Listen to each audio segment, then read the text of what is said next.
பூஜை எல்லாம் முடிச்சுட்டு வெளியே போங்க. முருகன் சொல்லுவார், என்னை பார்க்க வந்தியா, நீதாயா என்னை பார்க்க வந்தன் மனசில் நினச்ச அடுத்த நிமிஷம் அப்படி ஒன்று பாஞ்சுக்கிட்டு போகும் வேலு. யாமிருக்க பயமே, யாமிருக்க பயமே. இன்னைக்கு பரிகாரம்ங்கிற பேரில் நம்ம எல்லாத்தையும் பண்ணுறோம். தவறு இல்லை. ஏன்? நம்மளுக்கு வழி தெரியலை, வழி நம்மளுக்கு தெரியல.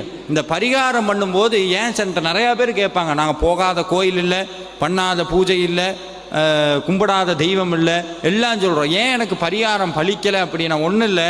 இன்றைக்கி நான் உங்கள்கிட்ட சொல்கிறேன், உங்களுக்கு ஏதோ ஒரு பிரச்சனை இருக்குன்னு வைங்க. உதாரணத்துக்கு கடன் தொல்லை தீரணும் அப்படின்னு ஒரு வச்சுக்குவோம். கடன் தொல்லை தீரணும், வேல்மாறல் படிங்க அப்படின்னு சொல்கிறேன்.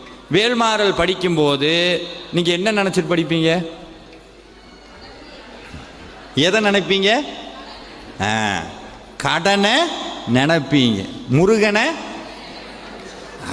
அவர் சார் எங்களுக்கு கடன் தீரணும் சார். ஒரு